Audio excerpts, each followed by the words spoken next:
저는 군 생활을 공군에서 복무를 했습니다. 설교 때 한번 지나가며 말을 하였는데 저는 전투기를 조종하는 그런 일은 하지 않고 취사병으로 대구공항에서 복무를 했습니다.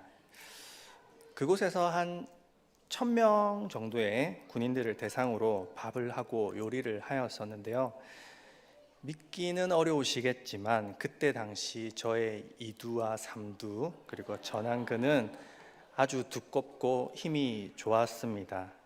왜냐하면 몇 끼마다 무거운 밥솥을 들고 옮겨야 됐고 국그릇을 옮기고 또한 1000인분의 식사를 하려면 요리사부로 요리를 하게 됩니다. 그래서 등 근육도 팔도 제법 괜찮았습니다.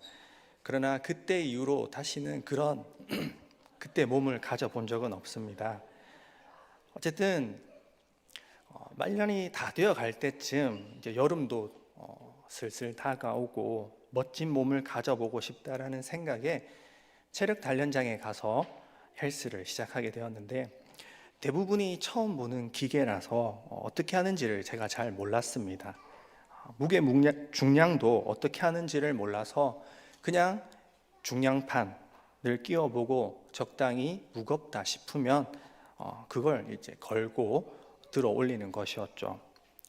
그중 벤치프레스 기구가 있어 시작하게 되었는데 처음에는 작은 무게부터 시작해 점점 90파운드까지 늘려서 90파운드가 한 대략 45kg 정도의 무게인데 그것으로 가슴 운동을 하였습니다. 안 하던 운동을 해서인지 참 무겁고 힘이 들었던 그런 기억이 납니다. 그렇게 며칠 동안을 운동을 하면서 조금씩 중량을 늘려가는데 평소처럼 90파운드에 놓고 벤치프레스를 하려고 하는데 가만히 보니까 이게 90파운드가 아니고 90kg인 겁니다. 제 몸무게보다도 더 나가는 걸 제가 몇 번이나 들고 있었던 것이죠. 당연히 한 45kg쯤 된다라고 생각을 했었는데 90kg을 제가 이렇게 들고 있었던 겁니다. 순간 아찔한 생각이 들면서 와, 이거 어떻게 들고 있었지? 라는 생각이 번뜩 지나갔습니다. 그리고는 똑같이 이제 시작해 보는데 들려질까요? 안 들려질까요? 절대로 안 들려집니다. 꿈쩍도 안 합니다. 그 전에 45kg 정도라고 생각했을 때는 좀 무겁다. 이 정도가 나의 한계구나 라고 생각을 하면서 그렇게 들었었는데 90kg이라 생각을 하니까 아예 들 수조차 도전조차 못하는 것입니다. 괜히 잘못 들었다가 그거에 깔리면 어떻게 되나 라는 그런 겁이 나는 것이었습니다. 무게는 달라진 것이 없었습니다. 잘못 본 것도 아니고 그저 잘못 생각해왔고 내가 생각한 대로 믿어온 것밖에 없었는데 완전히 달라진 것이죠. 그런 믿음, 오늘은 어떻게 보면 이런 믿음과는 조금 결이 다르긴 하지만 오늘은 이 믿음과 관련된 말씀을 나누고자 합니다. 믿음대로 되는 것이 무엇인지에 관해 함께 나누고자 합니다. 예수님께 고침을 받기 위해 나온 자들이 어떤 믿음을 가지고 있었는지, 그리고 우리는 어떠한 믿음을 가지고 주님께 나아가야 하는지 함께 말씀을 통해 살펴보겠습니다. 예수님은 그의 공생의 기간 동안 여러 가지 기적을 행하셨습니다. 마태복음 4장에서 40일간의 광야 시험 이후 본격적으로 그의 사역을 시작하시게 되는데요. 갈릴리의 온 회당을 두루 다니시면서 회당에서 가르치시고 복음을 전하고 모든 병과 약한 것을 고치시는 그런 기적을 행하시게 됩니다. 사람들을 고치시고 제자들을 부르셔서 사역을 같이 하시죠. 본격적인 사역을 시작하시게 되면서 예수님은 수많은 기적을 행하십니다. 오늘 본문의 앞장에서도 그러한 기적들이 나오는데요. 먼저는 나병 환자를 고친 것이 있고 백부장의 하인을 고치신 것, 그리고 베드로의 장모가 열병으로 앓아 누울 때 그녀를 일으키신 그런 기적, 물리를 걸으신 기적, 귀신 들린 사람을 고치신 기적, 또한 중풍병자를 고치신 그런 기적들이 오늘 본문 앞에 나오고 있습니다. 이러한 기적들 덕분에 공생의 사역을 시작하신 이후 예수님 곁에는 늘 수많은 인파들이 몰려들었는데요. 오늘 본문 우리가 읽은 이 마태복음 9장에도 그러한 기적과 관련된 사람들이 나옵니다. 마태복음 9장 18절과 31절에는 세 가지의 기적이 나오는데요. 먼저는 한 관리의 딸을 고치신 것입니다. 다른 복음서에 보면 회당장 야이로라고 되어 있는데요. 그의 딸을 고치신 것. 그리고 두 번째는 12년 동안 혈루병이 걸린 여인을 고치신 기적. 세 번째는 맹인의 눈을 밝히신 기적입니다. 그런데 여기서 예수님의 기적에 관해 우리가 눈여겨보아야 할 사실은 어떤 병은 말로만 명령하셔서 고치시고 어떤 경우는 직접 가시거나 혹은 만지셔서 고치신다라는 것입니다. 마태복음 8장 6절에 백부장의 하인은 중풍병으로 누워 있었는데 사람들이 그에게 말로만 명령으로만 고치십니다. 마태복음 9장 1절과 8절에 사람들이 데리고 온 중풍병자 역시 말로만 명령하시고 고치시죠. 또한 요한복음에도 왕의 신하의 아들이라고 나오는데 그 역시도 말로만 명령해서 고치십니다. 그러나 이와는 달리 예수님이 손을 대어서 고치시는 그런 기적들이 있습니다. 예수님은 모든 기적을 말로만 해도 그저 명령으로만 해도 고칠 수 있을 텐데 굳이 직접 가셔서 직접 손을 대셔서 만지심으로써 고치실 때가 있는데 이 손을 대는 기적과 그렇지 않은 기적, 그 두 가지의 차이점은 무엇일까요? 이것은 유대인의 관점에서 부정과 정결이란 관점에서 보면 이해할 수가 있습니다. 오늘 본문 앞절의 내용 한번 보겠습니다. 마태복음 8장 2절에서 나병 환자가 예수님께 절하며 고쳐달라 하며 이렇게 말씀합니다. 제가 읽겠습니다. 한 나병 환자가 나와 절하며 이르되 주여 원하시면 저를 깨끗하게 하실 수 있나이다 하거늘. 아멘. 이 나병 환자가 한 고백은 대단한 것입니다. 왜냐? 레위기에는 부정한 동물 혹은 부정한 병에 대해서 나오는데 나병 환자는 부정한 사람입니다. 나병 환자는 부정하기에 그에게 닿은 물건이나 닿은 사람은 그날 하루 종일 부정하게 되죠. 부정의 근원이 되는 사람을 부정의 아버지라고 일컫고 그 사람으로부터 부정이 옮겨진 사람은 옮은 사람은 부정의 아들이란 표현을 씁니다. 그리고 그 부정의 아들이 된 사람이 또 다른 사람을 만지면 부정의 아들의 아들이라는 그런 표현을 씁니다. 그래서 나병 환자는 사람들과 거리를 두어야 했고 혹 사람들이 있을 때에는 부정하다, 부정하다 외쳐야만 했었습니다. 그런 나병 환자를 예수님은 만져주십니다. 굳이 만지지 않아도 되지만 이런 병들은 말로 고치지 않으시고 직접 손을 대서 고치신 것이죠. 왜 이렇게 한 것일까? 레위기에는 부정한 동물, 부정한 병, 부정한 사람에 관한 것도 가르치지만 반대로 거룩한 것에 관해서도 설명을 합니다. 성막이나 성전과 같은 것이죠. 부정한 물건에 닿으면 그 물건이 부정해지고 닿은 사람도 부정해지듯 그 반대도 마찬가지입니다. 거룩한 것에 닿으면 그 물건도 거룩해집니다. 거룩한 관유를 물건에 바르면 그 물건이 거룩해집니다. 레위기 6장 18절 말씀에 이렇게 나와 있습니다. 우리 같이 한 목소리로 읽어볼까요? 다 함께 시작.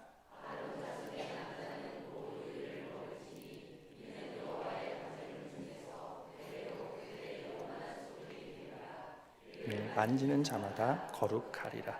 아멘. 또한 6장 27절에도 그와 비슷한 이야기를 하고 있습니다. 다 함께 읽겠습니다. 시작. 그 고기에 접촉하는 모든 자는 거룩할 것이며 그 피가 어떤 옷에든지 묻었으며 묻은 그것을 거룩한 곳에서 빨 것이요. 아멘. 부정도 옮겨지게 되지만 거룩 역시도 옮겨지게 됩니다. 이러한 개념이 우리 개신교에서는 거의 없는데요.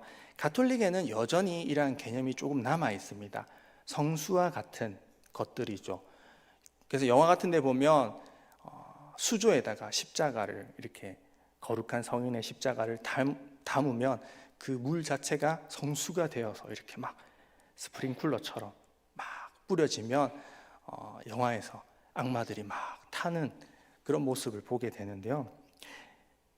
비슷한 맥락입니다. 성수, 성인의 유물, 성인의 유해를 가지고 있으면 거룩해진다라는 그런 개념이 있고, 또한 성체라고 해서 예수 그리스도의 거룩한 그 몸인 그 떡을 입에 넣고 뱃속으로 들어가게 되면 자신들 역시도 거룩해진다라고 그렇게 믿고 있습니다.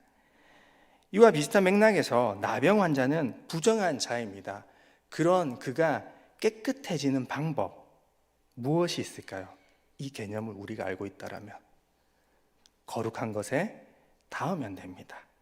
그러나 부정한 그가 성막이나 제단 그리고 성스러운 물건에 가까이 갈 수는 없습니다.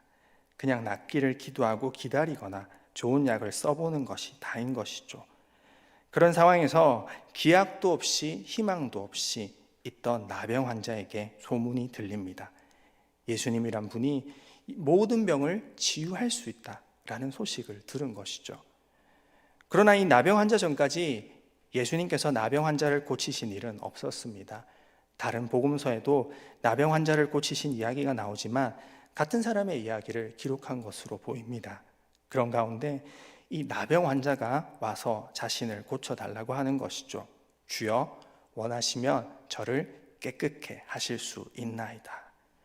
이 나병 환자의 고백은 무엇을 뜻하느냐면 당신은 나를 깨끗하게 할 수 있는 분입니다.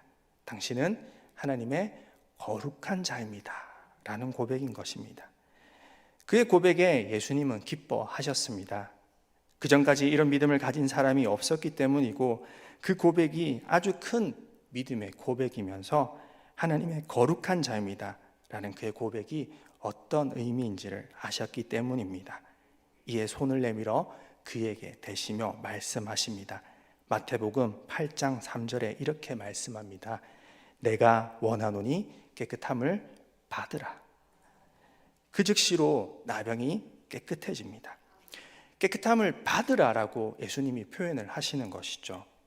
거룩한 자에게 닿음으로 말미암아 부정한 사람이 정결해져 버린 것입니다.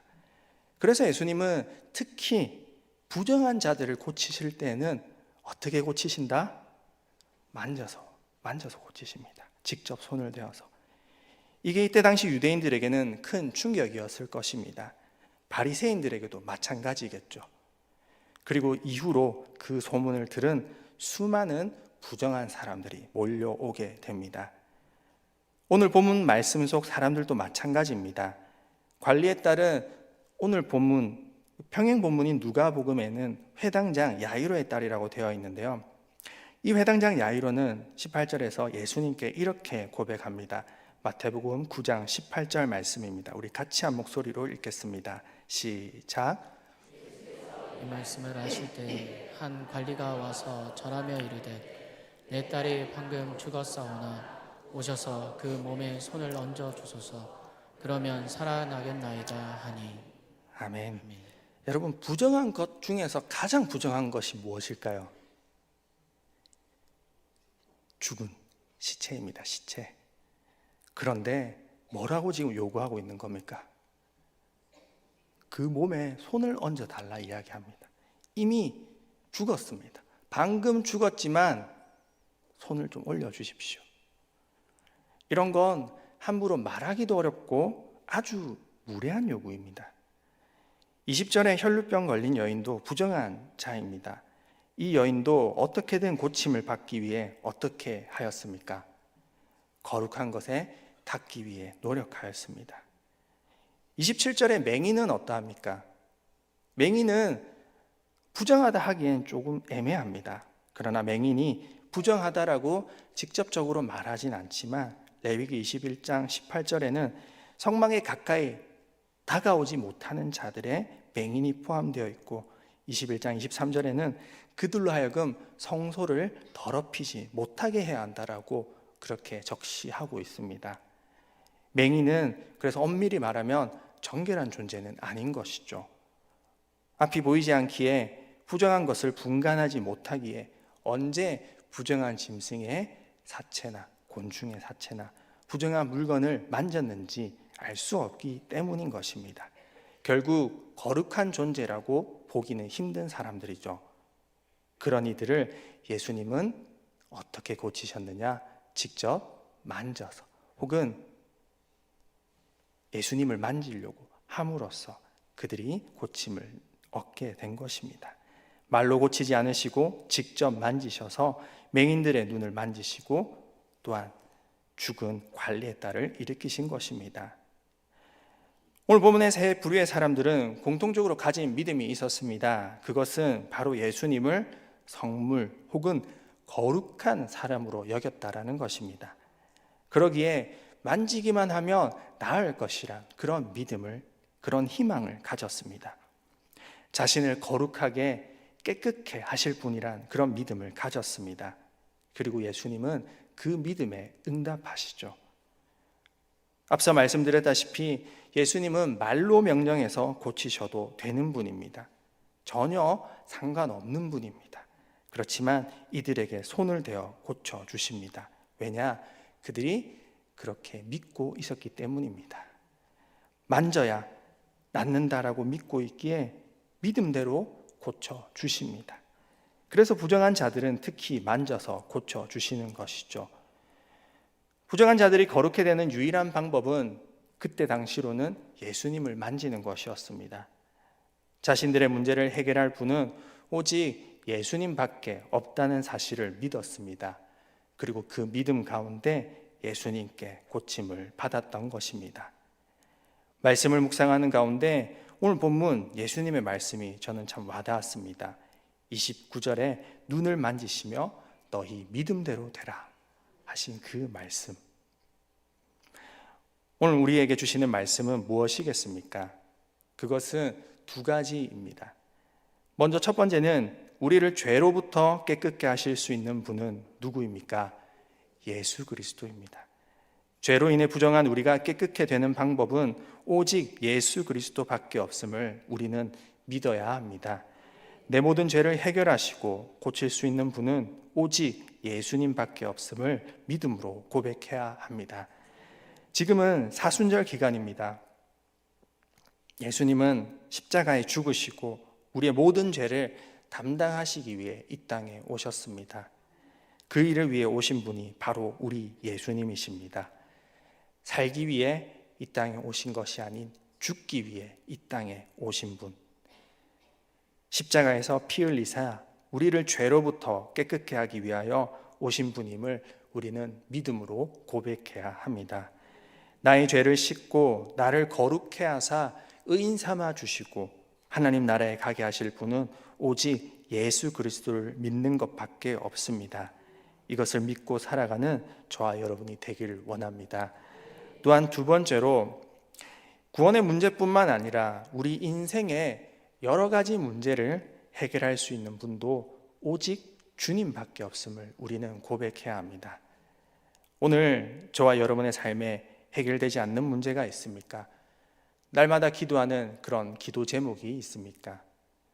모든 문제를 하나님께 내어놓고 그 문제의 근원을 해결할 수 있는 분이 바로 우리 주님임을 인정하고 내 힘이 아닌 하나님의 방법으로 해결해 주시기를 간구해야만 합니다.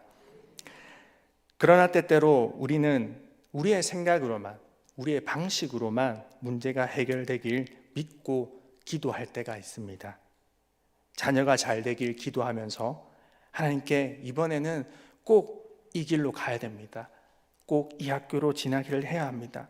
이 아이는 이렇게 살아야 합니다. 라고 기도를 제안합니다.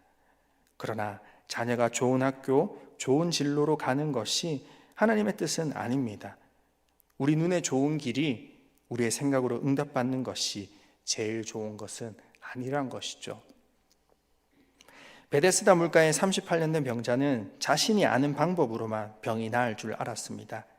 기적이 이루어지는 데는 물이 동하였을 때 그때 가장 먼저 들어가는 그것밖에 없는 줄 알았습니다.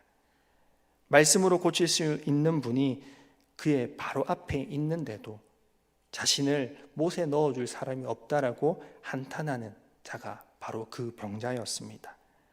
오늘 우리도 그런 식으로 믿고 기도하고 있지는 않습니까?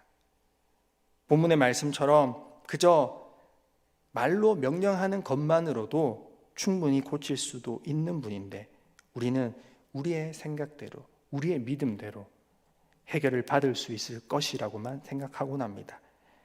내가 생각하는 방식으로만 기도의 응답이 있을 것이라 여기고 내가 생각하는 방식으로만 응답받길 원합니다. 그러한 우리의 믿음에 예수님께서 내 믿음대로 되라 라고 하시면 좋겠지만 나보다 나를 더 잘 아시고 인간의 지혜보다 더욱 뛰어나신 그분께 해결 방법조차 맡겨드리는 것은 어떻겠습니까? 우리의 문제를 해결하시고 우리에게 세계를 열어주실 주님을 기대하며 나의 자녀를 변화시키고 나의 미래를 변화시키고 나의 교회, 우리 지역을 변화시킬 분이 기적의 하나님이란 사실을 믿으시면서 오늘도 담대하게 선포하며 나아가는 그런 저와 여러분의 삶이 되길 원합니다. 우리의 믿음대로 행하실 것임을 믿으며 날마다 승리의 기쁨을 누리는 간증이 차고 넘치는 그런 저와 여러분의 삶이 되길 간절히 바라고 소원합니다. 기도드리겠습니다. 하나님 아버지, 오늘 말씀을 통하여 믿음대로 행하시는 예수님의 사역에 대해 듣게 되었습니다. 우리의 모든 죄의 문제를 해결하시고 우리로 거룩해 하사 하나님 나라로 인도하실 수 있는 분은 오직 예수 그리스도밖에 없음을 믿음으로 고백하는 우리 모두가 되게 하시고 또한 우리 인생의 문제 역시 해결하실 수 있는 분은 오직 주님밖에 없음을 고백하게 하옵소서. 나의 생각과 나의 방식으로만 해결되길 원하는 것이 아닌 하나님의 방식으로 하나님의 놀라운 지혜로 해결되어지길 기도하며 그것으로 말미암아 우리의 삶에 놀라운 간증거리들이 차고 넘치는 그런 우리 각자의 인생이 되게 하옵소서. 감사드립니다. 예수님 이름으로 기도드립니다. 아멘.